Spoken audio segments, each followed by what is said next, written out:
Vamos a comenzar. Padre nuestro que estás en el cielo, santificado sea tu nombre. Venga a nosotros tu reino. Hágase tu voluntad en la tierra como en el cielo. Danos hoy nuestro pan de cada día.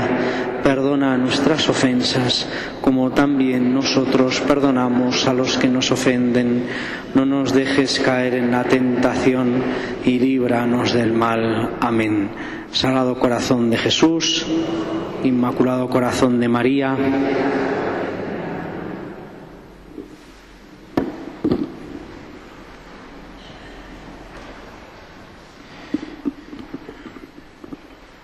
el objetivo de este curso es beber en las fuentes de la tradición cristiana, la Sagrada Escritura, la enseñanza de los primeros santos de la Iglesia, lo que llamamos los padres de la Iglesia, toda la tradición de maestros de espiritualidad, para descubrir que esta espiritualidad del corazón de Jesús, tal y como la vivimos hoy, no es otra cosa que una manera que Dios nos ha regalado en la Iglesia, a través de la figura de Santa Margarita, de poder redescubrir lo que está en el Evangelio. Tanto es así que cuando el Catecismo de la Iglesia nos habla de cómo se debe interpretar la Escritura, nos cita a Santo Tomás de Aquino, que es como el gran paradigma teológico de la Iglesia, el gran teólogo de la Iglesia. Y él dice que para entender la Escritura es necesario acudir al costado abierto de Cristo. Esto lo encontramos en el número 112 del Catecismo de la Iglesia Católica. Es un número precioso, ¿no? Hasta que el costado de Cristo no se abre en la cruz, las Escrituras estaban oscuras.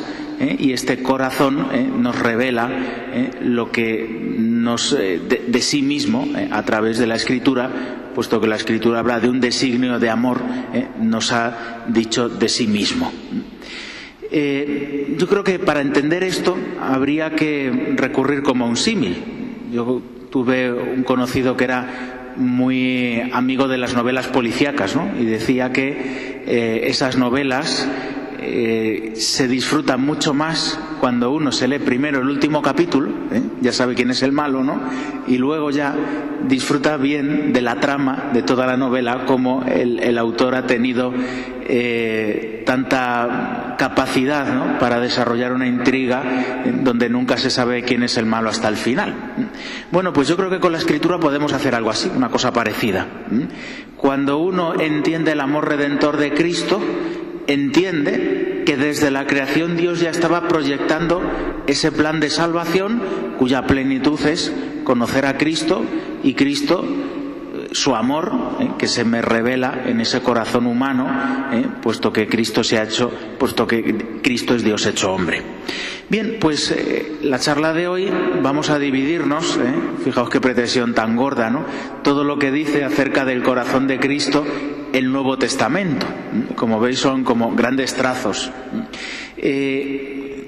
Jaime va a tratar especialmente de los escritos de San Juan en el Nuevo Testamento, quizá es la parte más clara, más densa, y yo voy a dar una serie de claves también para que veamos cómo en los evangelios sinópticos, Marcos, Mateo, Lucas, también nos encontramos muchas claves que nos hablan del corazón de Cristo. Y si nos da tiempo, no lo creo, ahora que Jaime me haga una señal diciendo el tiempo que tengo, si me quedan 10 minutos o lo que tenga, tocaríamos también un poquito algunos aspectos de las cartas de San Pablo, donde se nos habla también del corazón de Cristo, y de la carta a los Hebreos, que quizá también es un escrito muy interesante del Nuevo Testamento, donde se habla de Cristo sacerdote y ese sacerdocio donde se ejerce especialmente en su corazón, ese ofrecimiento de la vida, que es un acto interior del corazón, y así lo deja muy claro la carta a los Hebreos, aterrizando muchas de las cosas que ya el Antiguo Testamento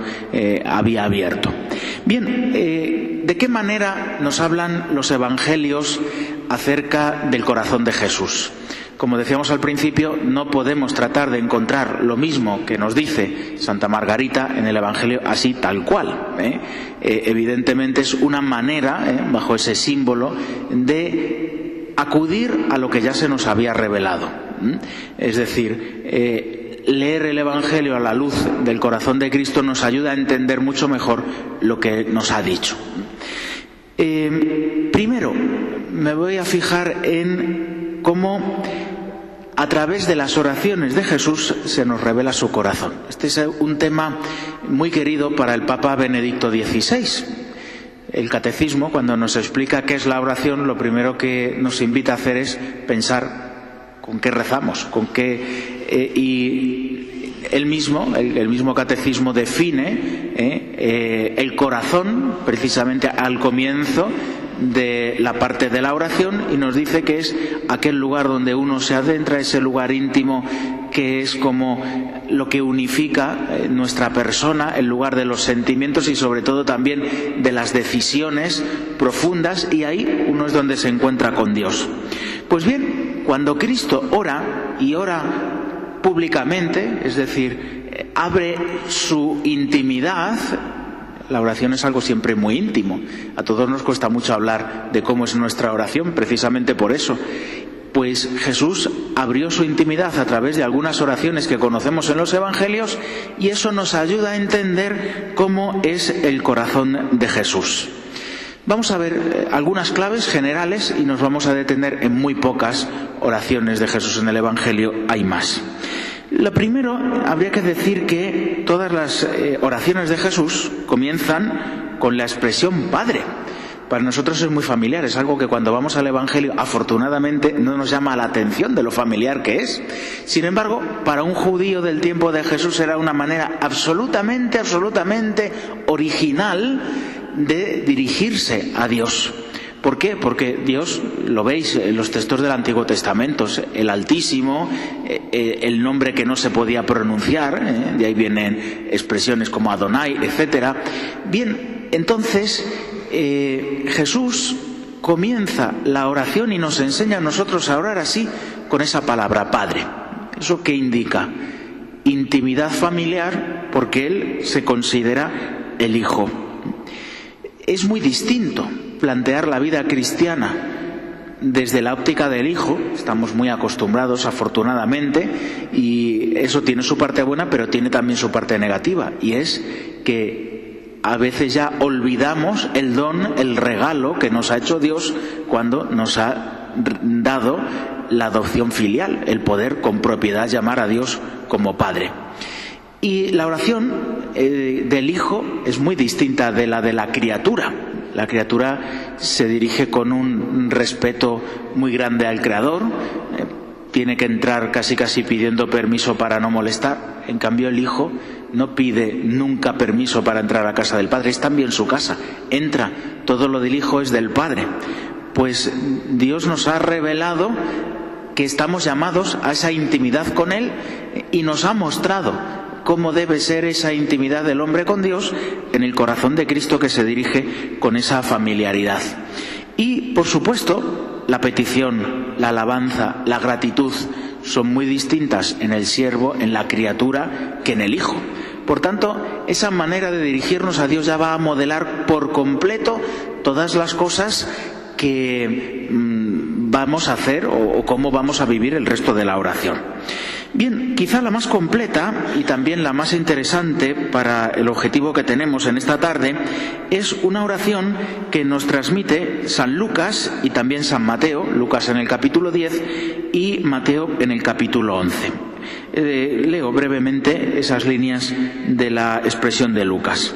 Yo te bendigo, Padre, Señor del cielo y de la tierra, porque has ocultado estas cosas a sabios y a inteligentes y se las has revelado a pequeños. Sí, Padre, pues tal ha sido tu beneplácito.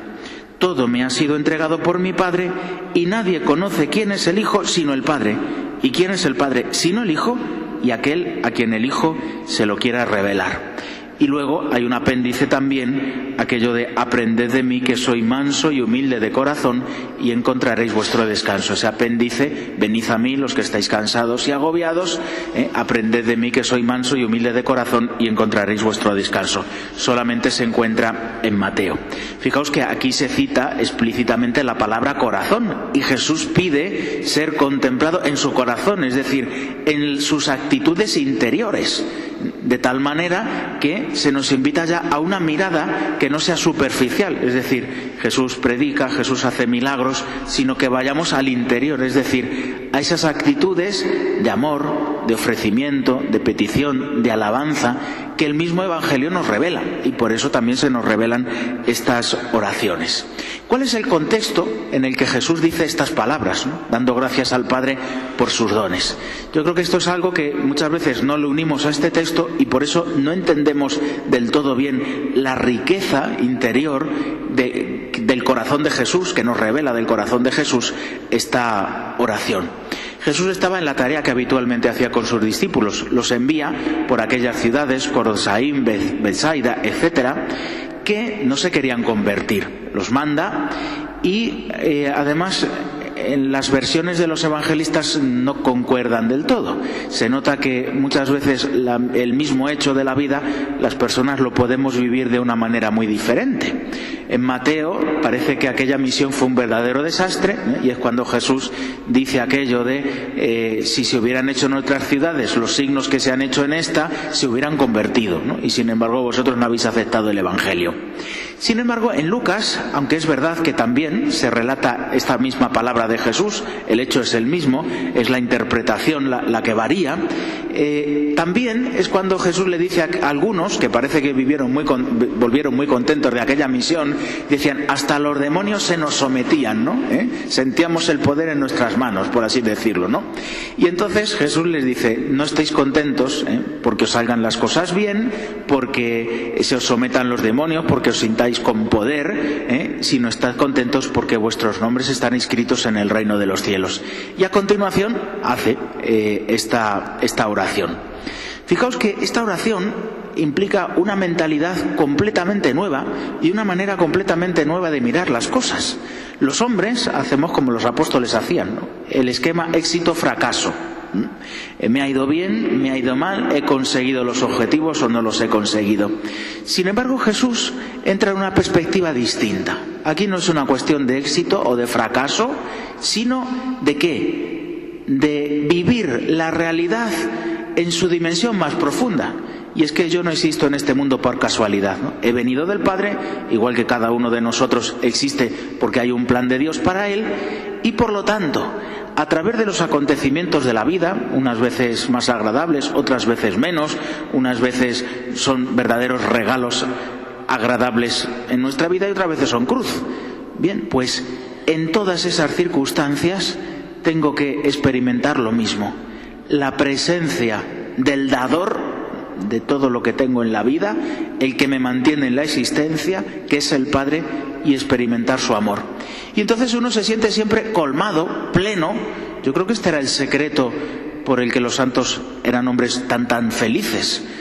Como todos los hombres tenían éxitos y fracasos, pero vivían la vida en esa clave, de esa relación personal de amistad.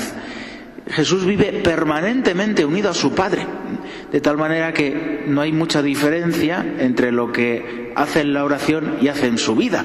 Y el Evangelio nos habla precisamente de esto, entrar y salir continuamente de la oración, sin violencia, ¿no? Muchas veces a nosotros nos cuesta entrar en oración precisamente porque no vivimos la vida de esta manera, en esta dimensión. Y al mismo tiempo también nos habla de la humildad necesaria para vivir esto. Fijaos que muchas veces vivimos cansados y agobiados en nuestra vida porque no vivimos contentos en la pequeñez. El humilde vive contento en la pequeñez, la limitación, la pobreza. Tantas veces como nos sentimos incapaces de lograr los objetivos que tenemos en nuestra vida, muchas veces cosas buenas, etcétera, nosotros los vivimos como una frustración. Sin embargo, Jesús los vivía como una ocasión de experimentarse querido, amado, cuidado por el Padre. Y eso no significa que Dios nos da todos los caprichos, sino que nosotros, con corazón pequeño, aprendemos a recibir como don y como regalo y a leer en la clave verdadera y real de la vida, desde el amor del Padre, todas las circunstancias de nuestra vida. La pobreza muchas veces es un don y es un regalo, no lo sé descubrir. La cruz lo mismo. Así, el que sufre, eso no nos lo quita a nadie, puede también estar feliz, contento, viviendo ese sufrimiento, ese dolor, desde el amor, sin sentirse abandonado del Padre. Yo creo que este esquema es muy importante tenerlo en la vida, precisamente porque muchas de las crisis de nuestra vida espiritual vienen por aquí, porque cuando ocurren cosas muy malas en nuestra vida, tendemos a pensar que eso es porque Dios está lejos, se ha ido. Ciertamente, tener esta visión de las cosas es una visión propia de la fe, y esto implica necesariamente cultivar esta fe, y esto tiene sus crisis, pero cuando uno desde la fe vive esta mirada de las cosas, mirando al corazón de Jesús, esto nos lo enseña el mismo Jesús, entonces la vida cambia mucho. Bien, ese aprended de mí, cargad con mi yugo, de Mateo, también es precioso, ¿no? Muchas veces nos sentimos como aplastados por nuestras obligaciones, por las cargas de la vida. Sin embargo, el que se siente pequeño experimenta el cuidado del Padre, y de esta manera, cuidado por el Padre, vive no haciendo lo que le viene en gana, ¿no? Vive con el yugo puesto, ¿no? El cónyuge, ¿no? De ahí viene la palabra cónyuge, vive unido a Dios, vive haciendo su voluntad, pero al mismo tiempo, se experimenta muy libre, precisamente porque desde el amor, por el amor, todas estas cosas vividas en el amor cuestan menos. A veces hay sacrificios muy grandes que hacemos con mucha alegría porque los hacemos con mucho cariño y no nos cuestan. Bien, pues yo creo que esta es una de las claves que nos da el Nuevo Testamento. Hay otro texto también, esa oración que hace Jesús en el capítulo 11 de Mateo. Decíamos que cuando uno vive esa conciencia filial, esa relación especial con Dios, de intimidad, de amor, de sentirse cuidado por Él, la oración cambia y es distinta. ¿Cómo es la oración de petición y la alabanza? Bueno, creo que la alabanza acabamos de verlo, ¿no? Es una oración de alabanza. ¿Cómo es la oración de petición? Muchas veces nuestra oración de petición es como bastante angustiosa, ¿no? Dámelo, Señor, lo necesito. Jesús no pedía de esa manera, al parecer, ¿no? Cuando se acerca a pedir la resurrección de Lázaro, simplemente da gracias ya porque considera que el Padre le ha concedido eso. La oración de petición del Hijo es la oración que se dirige a aquel que está pronto, que nos ha dicho que tenemos que pedir, y por lo tanto es una oración que parte de la convicción de que va a ser escuchada. ¿Cómo? ¿De qué? ¿De qué manera? Bueno, en el caso del Hijo había una manera de escuchar muy especial, él sabía cómo las iba a escuchar el Padre. En nuestro caso, sí imitamos a Jesús en este sentido de saber que aun de una manera incomprensible para nosotros se atiende esa petición, que evidentemente puede ser insistente y puede también ser atendida exactamente en la manera en que nosotros pedimos. Normalmente el Nuevo Testamento nos habla también de que esa manera de pedir es confiada. Es un aspecto también muy importante en la espiritualidad del corazón de Jesús. Es decir, es una oración en la que uno presenta esa necesidad a Dios y tampoco le dice a Dios cómo me la tienes que resolver, porque sabe Él mucho mejor cómo resolverla, y por lo tanto uno se abandona, le deja a Dios hacer. Esto también se ve en muchas de las oraciones de Jesús, ese abandono completo en la voluntad del Padre. Otra oración, y con esto termino la oración, este apartado, la oración de Jesús en el huerto de Getsemaní. Ahí también se nos habla de esos sentimientos de Jesús ante el sufrimiento y ante el dolor, y la repugnancia que todo corazón humano siente ante la cruz, que es normal. ¿Cómo nos la cuenta, por ejemplo, el evangelista Mateo? Pues nos dice 2 veces aquello de si pase de mí este cáliz, pero no se haga tu voluntad sino la mía. Esa es la primera vez que pide Mateo. La segunda vez, si este cáliz no puede pasar sin que yo lo beba, hágase tu voluntad y no la mía. Si os dais cuenta, la primera vez Jesús manifiesta su corazón, cómo Él está. Y por lo tanto dice que pase del cáliz, lo pide así al Padre, como forma de manifestar lo que Él está viviendo. Aunque añade, en docilidad siempre, no se haga mi voluntad, sino la tuya. Y después se nota, ¿no?, cómo la oración, esa unión con el Padre, le lleva a la aceptación de esos sufrimientos que son repugnantes. Veis que aquí hay una lucha interior, como tantas veces experimentamos nosotros. Y creo que acudir al Evangelio para ver cómo Jesús tenía corazón humano y por tanto entiende todas las cosas de la vida humana es algo muy hermoso y muy bonito. Y entonces, la siguiente vez que eleva esa misma petición ya ha cambiado. Ya entiende que el cáliz tiene que beberlo. Por lo tanto, que no se haga mi voluntad, sino la tuya. Hay una palabra también en el Nuevo Testamento, en los sinópticos, que es la palabra compasión, que nos habla de cómo es el corazón de Jesús en dimensión horizontal, podríamos decir, ¿no? Hasta ahora hemos hablado de las oraciones de Jesús, ¿no?, el corazón de Jesús hacia el Padre, en su relación con el Padre.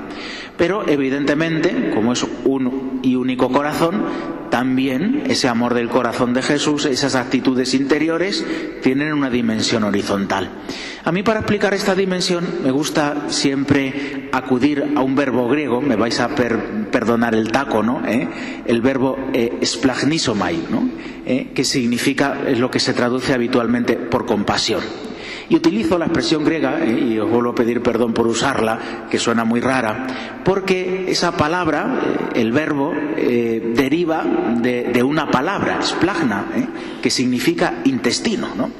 Fijaos que es muy expresivo ese verbo, ¿no?, porque viene a decir que lo que hace Jesús por compasión, cuando mira a los pobres, a las personas necesitadas de salvación, lo hace siempre desde una compasión que sale de lo más íntimo de su ser. Una de las cosas que nos suele molestar más cuando convivimos con las personas de nuestro alrededor es que sean falsos con nosotros, que expresen sentimientos de amabilidad o de bondad que luego no sean reales y sean solo fachada para quedar bien con los demás. Fijaos que el Evangelio nos habla de una necesidad del corazón de Jesús de sentir esa compasión, ¿no?, de volcarse hacia el pecador. ¿Dónde utilizan los evangelistas esta palabra? Pues fijaos, por ejemplo, cuando Cristo mira a aquellas muchedumbres que dicen que andaban perdidas como ovejas sin pastor. Esa expresión también es muy bonita, ¿no? Yo no conozco un animal más indefenso ni con menos sentido de la orientación que la oveja, ¿no? Y Dios nos comparó con esas ovejas perdidas. Y entonces la necesidad de ser cuidadas, las muchedumbres necesitadas de orientación, de una doctrina que oriente y guíe su vida. Pues fijaos, Marcos 6:34, Mateo 14:14. Se compadecía de ellas porque andaban como ovejas sin pastor. Fijaos que en Marcos 6 hay una cosa muy curiosa, y es que Jesús y los apóstoles estaban hartos de trabajar, fatigados, exhaustos. Deciden tomarse un descanso. Y en ese momento acude una muchedumbre, ¿no? Jesús les mira como ovejas sin pastor, pues pone su descanso y dice el Evangelio, se puso a enseñarlos con calma. Ese es el corazón de Cristo, buen pastor. Los enfermos incurables también, por ejemplo, ¿no?, les dedica atención y obra milagros. Marcos 1:41. De nuevo les mira y dice, utiliza ese mismo verbo. Tenía compasión. Por ejemplo, cuando vio antes de la segunda multiplicación de los panes que nos cuenta Mateo, el evangelista Mateo, dice aquello, ¿no?, que les daba lástima porque tenían hambre, y hace la multiplicación. Y luego también Lucas nos muestra a un Jesús muy compasivo ante las lágrimas de una madre. Esto es algo también muy bonito. Aquella viuda de Naín la vio desesperada, llorando, había perdido a su único hijo, y entonces, cuando ve aquellas lágrimas de la madre, siente esa compasión de verdad, sentida en lo más íntimo de su ser. Sus pasiones humanas son reflejo de esa compasión de Dios, y decide resucitar, va más allá todavía, a ese hijo. Fijaos que a veces esa palabra de compadecerse no solamente se aplica al corazón de Jesús, sino que se aplica directamente al Padre Celestial. Los papas, cuando nos hablan de la espiritualidad del corazón de Jesús, dice que los sentimientos, esos sentimientos tan humanos, ese amor humano tan tierno, tan entrañable de Cristo, como el que designa este verbo, es el mismo que el amor del Padre. De hecho, el magisterio habla siempre de ese triple amor del corazón de Cristo: el amor divino, el amor sobrenatural de caridad, puesto que su naturaleza humana también ha sido elevada por la gracia, y también el amor natural de las pasiones, de las capacidades humanas.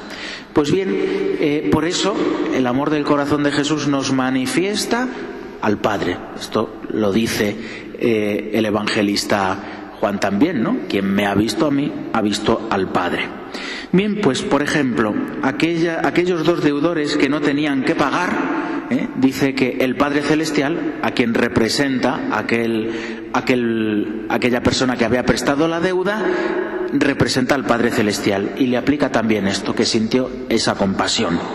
Y también se pone esa palabra en el padre del hijo pródigo, que representa también al Padre, ¿no? Cuando ve a su hijo volver en condiciones tan lamentables, recordemos, ¿no?, que miraba a los cerdos y les tenía envidia, ¿no? Esas eran las condiciones lamentables que describe la parábola, ¿no? Volvía con harapos, pues si había vivido entre cerdos mejor no describimos el olor, etcétera, ¿no? Y sin embargo siente esa compasión el Padre, y lo abraza y lo besa tal y como llega. San Lucas, y San Pablo, que tienen dos teologías influidas entre sí, hablan de misericordia entrañable, es decir, esa misericordia que no sale forzada, que se trata de un sentimiento espontáneo de bondad, que es connatural, que no sale forzado al propio ser. Así nos describe el Evangelio los sentimientos de Jesús.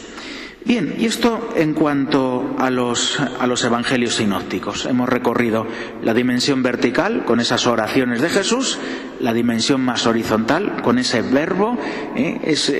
Se pone en marcha el corazón de Jesús, sobre todo ante el pecador, ante la miseria, ante lo que el mundo muchas veces no valora. Así es el corazón de Jesús.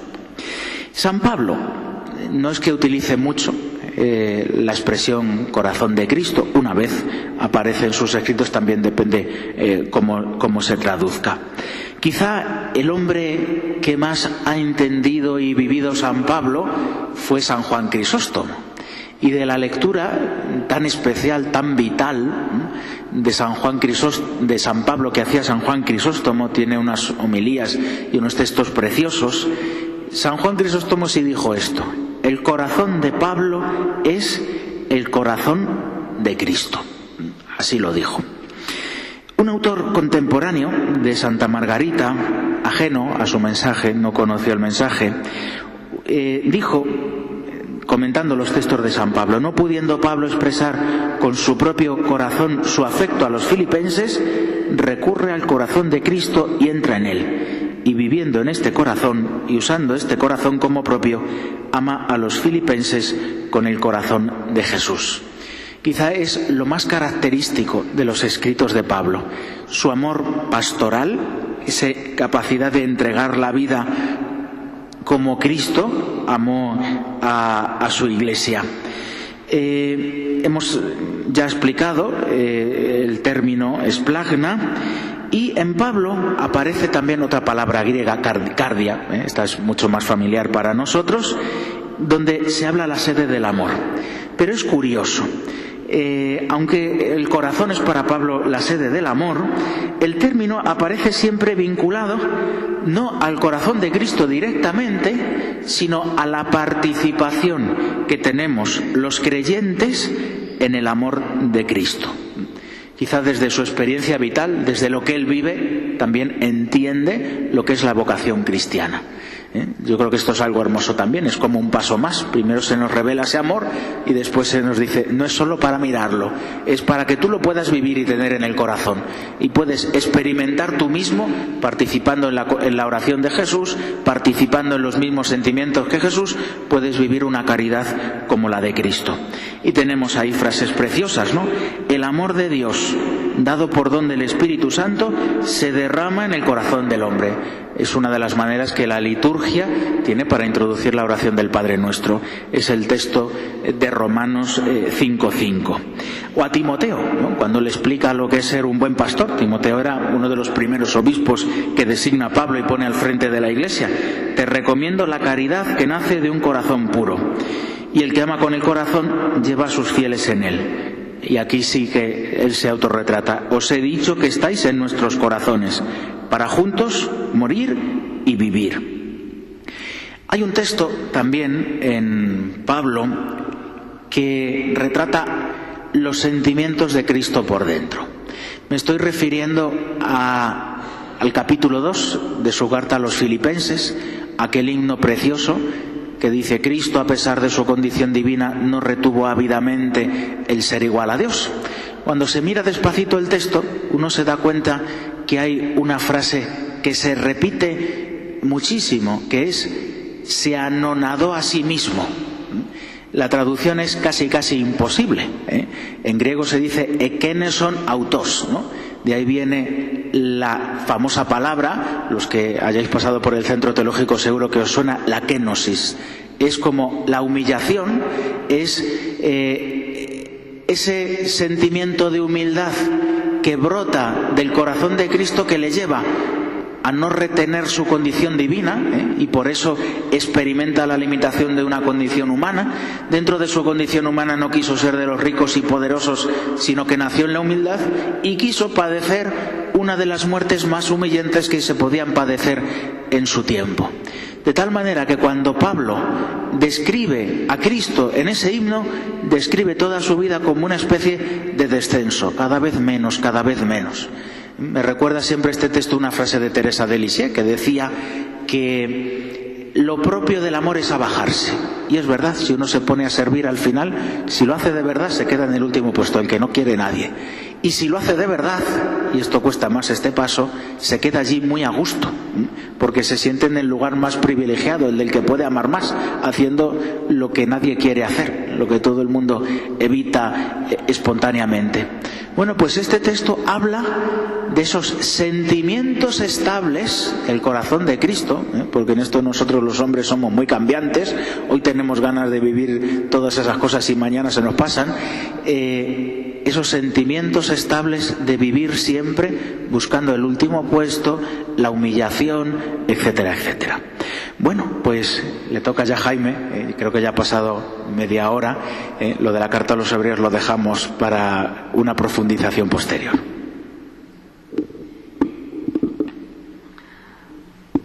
Muchas gracias, Víctor.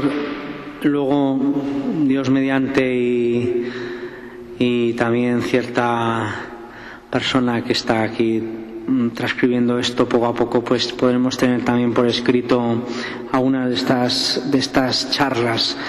A mí me toca San Juan, que quizá es aún más importante, ¿no? Es verdad que todos los libros lo son. Ya decía el Concilio de Trento que todos los libros de la Biblia son igual de dignos, todos, pero bueno, sin embargo también decía Orígenes, y se ha dicho muchas veces entre los padres de la Iglesia y otros autores, que dentro de la Biblia, lógicamente, para nosotros el Nuevo Testamento tiene como una mayor preferencia, ¿no?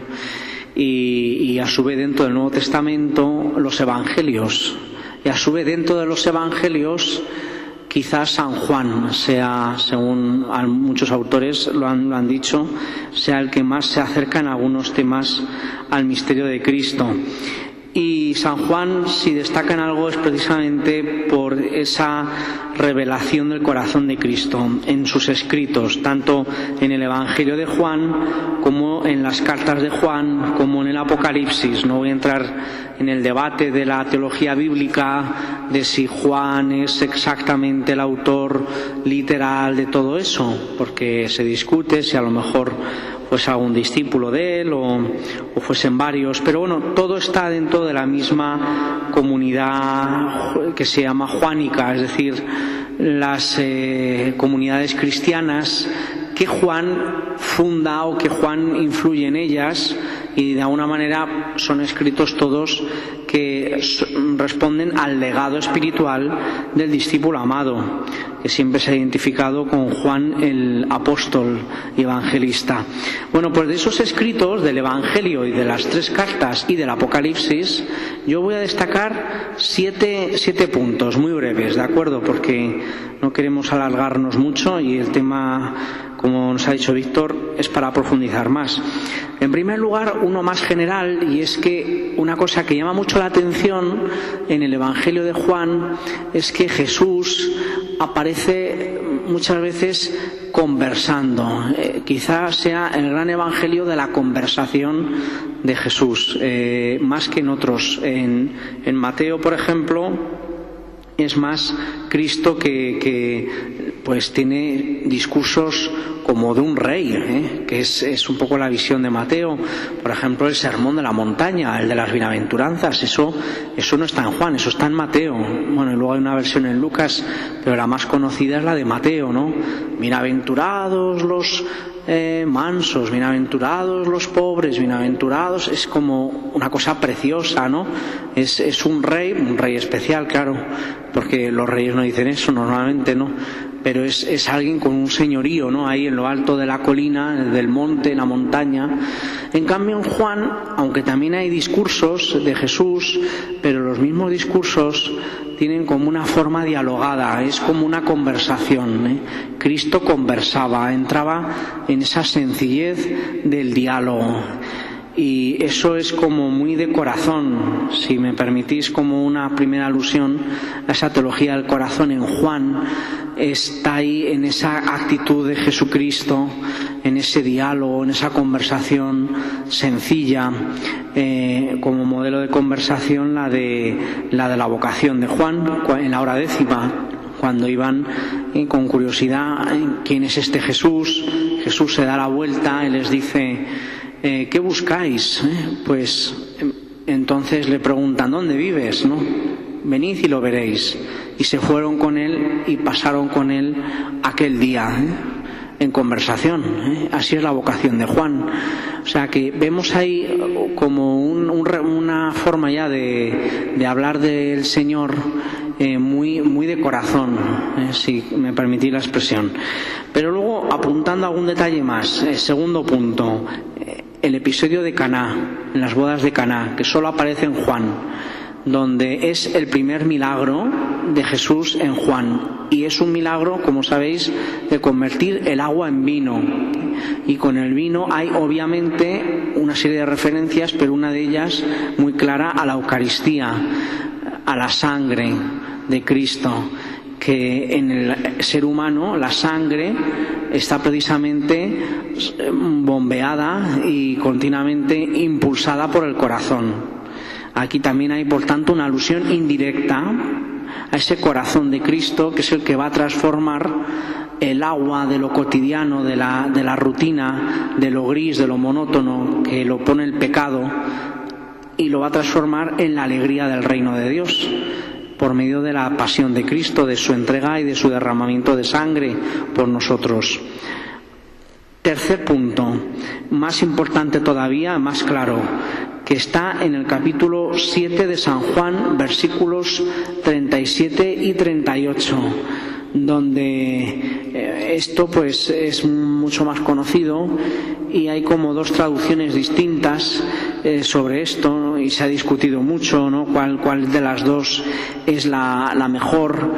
Yo os leo pues la que tengo aquí disponible de los padres Bover y O'Callaghan, que son pues también muy reputados y que dice lo siguiente, dice que estaba Jesús en el templo en la fiesta de las chozas, y entonces se puso en pie y levantando la voz dijo, el último día, el mayor de la fiesta, dijo: quien tenga sed, venga a mí y beba. Quien cree en mí, como dijo la Escritura, manarán de sus entrañas ríos de agua viva. Bueno, sobre todo se ha visto más en la otra traducción, donde se discute cuál será exactamente el versículo en su sentido original, que diría: de las entrañas de Cristo brotarán ríos de agua viva. El que se acerque a Cristo, de sus entrañas, de las entrañas de Cristo, del corazón de Cristo en el fondo, brotarán ríos de agua viva, que es el Espíritu Santo, las aguas vivas, la gracia de Dios. Pero bueno, también esta otra traducción, en el fondo, viene a decir prácticamente lo mismo. Es decir, el que se acerca a Cristo dejará que sus entrañas, las del cristiano, se transformen y de él, del cristiano, broten ríos de agua viva, broten las gracias de la salvación.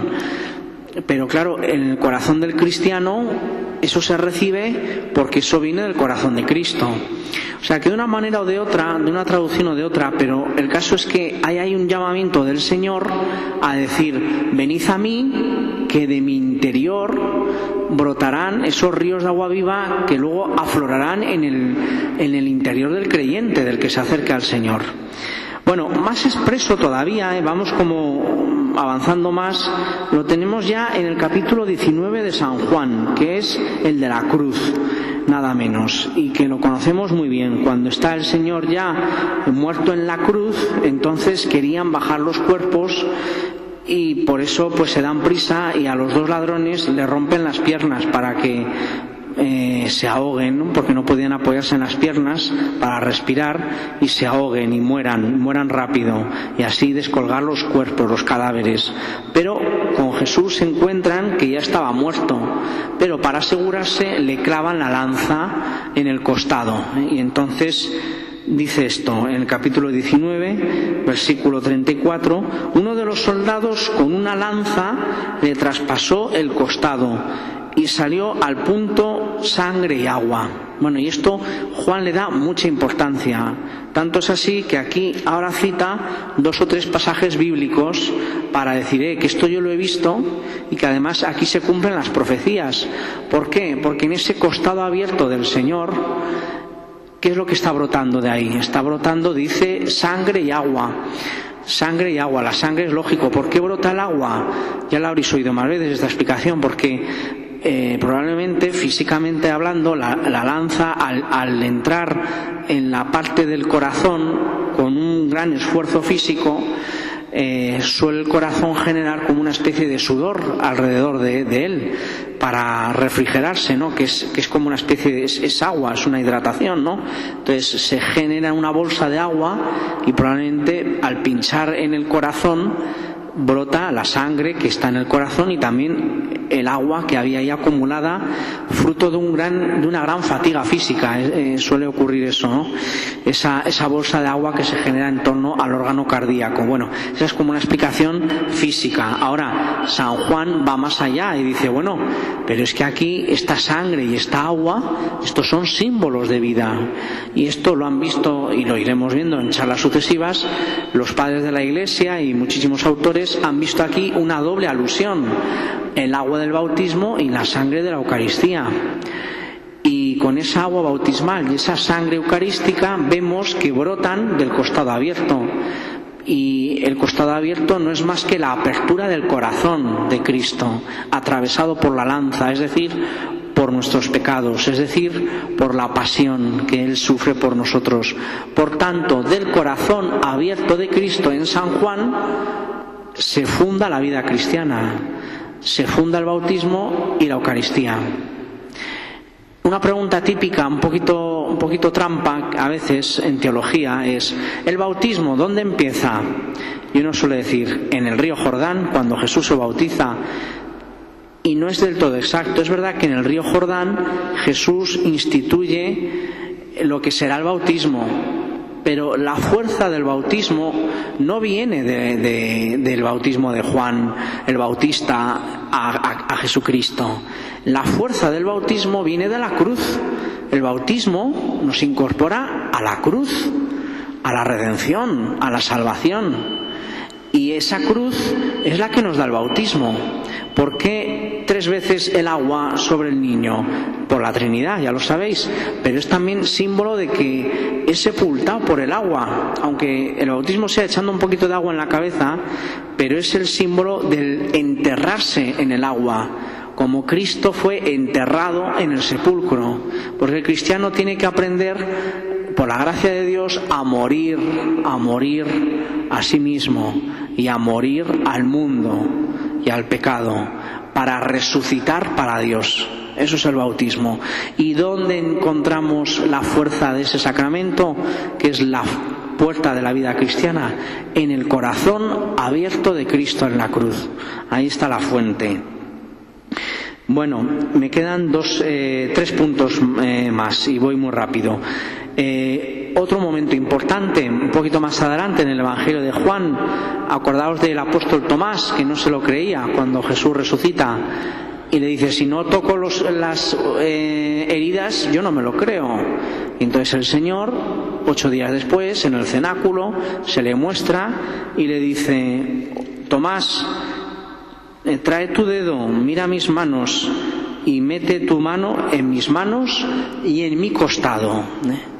Y no seas incrédulo sino creyente. El cristiano está llamado a tocar espiritualmente las llagas de Cristo, que es decir, los símbolos de su amor por nosotros, y especialmente a tocar la herida abierta de su corazón, espiritualmente, porque físicamente, hasta que no vayamos al cielo, no lo podremos hacer, pero espiritualmente podemos ya tocar como Tomás lo hizo físicamente. Pero bienaventurados los que crean sin haber visto, dice el Señor, le dijo ahí en ese momento.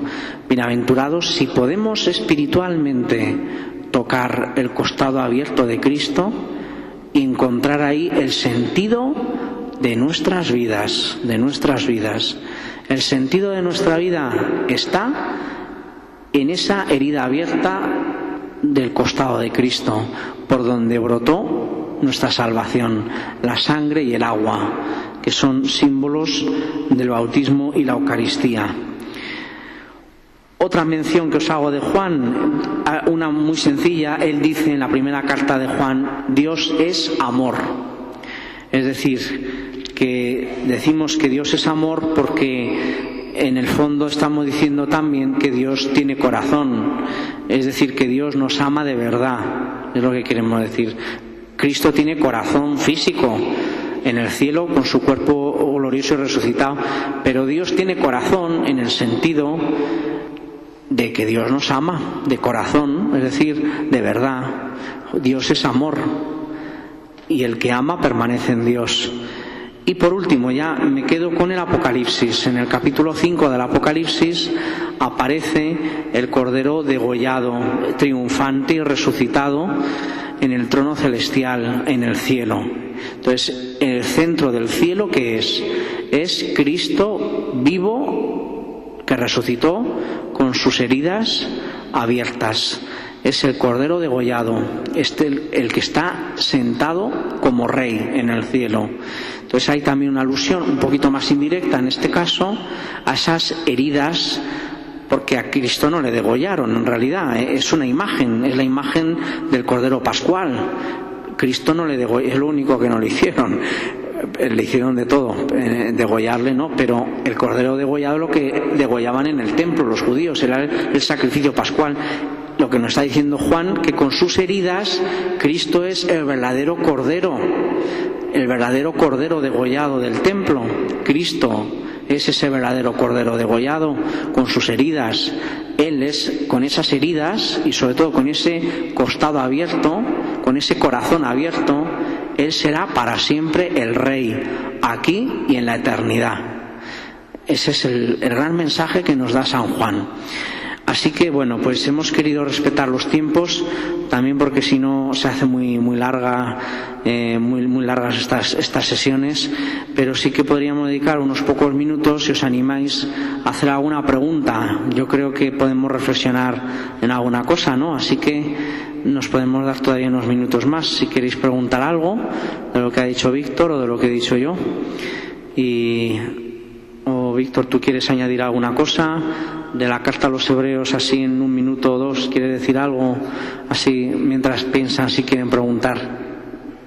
Si empiezo no vais a casa, ¿eh? Preguntad, por favor.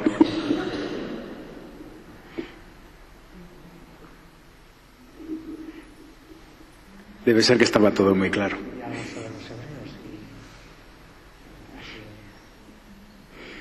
Bueno, pues si nos animáis, amenazo con empezar, ¿eh? Bueno, así es que me parece muy bien, que estas cosas terminen a la hora y que dejen con ganas de más, porque así se repite, ¿no? Si no, si termináis agotados, ya no queréis venir el próximo día. Entonces, simplemente una idea así muy somera. Los judíos tenían una idea de que la salvación venía por los sacrificios rituales, es decir, se ejecutaban unos sacrificios, por ejemplo, retomamos el tema del cordero, se sacrificaba y eso producía el perdón de los pecados. Los profetas, ¿qué les decían? Hombre, robas, matas, difamas y luego te presentas con tu corazón sucio en el templo, matas un cordero, lo ofreces y con eso ya piensas que me tienes contento. Pues no, los profetas se pasaron diciendo y repitiendo esta verdad siglos y a veces terminaban bastante mal. La carta a los hebreos, ¿qué nos viene a decir, no? Que Cristo es el verdadero sacerdote, ¿no? Llega incluso a decir, ¿no?, que la sangre de aquellos corderos no tenía poder para limpiar los pecados, que no se engañasen. Eran ritos buenos, incluso instituidos por Dios, pero para anunciar a quien sí de verdad perdonaría los pecados. Y entonces la carta a los hebreos nos habla de un sacerdote que no ha ofrecido ningún sacrificio en el templo, pero dice la misma carta, se ofrece a sí mismo, ¿no? ¿Y por qué este sacrificio del nuevo sacerdote tiene valor? Y hace referencia a algunos textos del Antiguo Testamento donde se habla de que se dará un corazón nuevo, que hará que ese corazón nuevo es el de Cristo, que ofreciendo ese sacrificio, que no es por la materialidad de lo que hace, no es porque Él materialmente haya derramado su sangre, sino porque en el sufrimiento fue consagrado, fue perfeccionado ese amor del corazón de Cristo. Es decir, la clave de la carta a los hebreos es esta, es mirar al corazón de Cristo, haciéndonos entender que la eficacia de la salvación es precisamente el amor redentor de su corazón. Y es curioso, ¿no?, porque la expresión corazón de Cristo no aparece, ¿no? Pero en el fondo la espiritualidad es eso mismo que rezamos en el ofrecimiento de obras, donde sí aludimos a las ansias redentoras del corazón de Cristo. Se ofrece a sí mismo tomando los pecados de los hombres.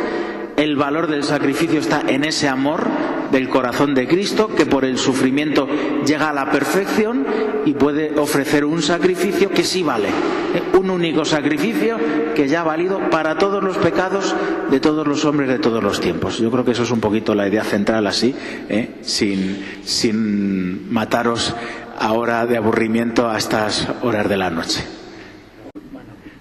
Bueno, pues si no hay ninguna pregunta, dentro de 2 martes quedamos. ¿Tú recuerdas, Víctor, cuál era el contenido dentro de 2 martes? El corazón de Cristo en los padres de la Iglesia. De todas maneras, esto es todo como muy general, o sea que es que esto sería mucho más, ¿no? Mucho más. Así que yo pues os vuelvo a decir, algunos me habéis preguntado Yo creo que es una buena obra la llamada Enciclopedia Temática del Corazón de Cristo. Ahí tenéis muchos contenidos muy buenos. Hay otros grandes libros gordos que hablan de la teología y espiritualidad del Corazón de Jesús, pero este es el más reciente, aunque a su vez es una recopilación de artículos, algunos que ya son de hace años. Pero bueno, pues muy bien. Bueno, pues vamos a terminar, ya no hay más tiempo, y vamos a rezar a nuestra Madre la Virgen. Así que nos ponemos de pie.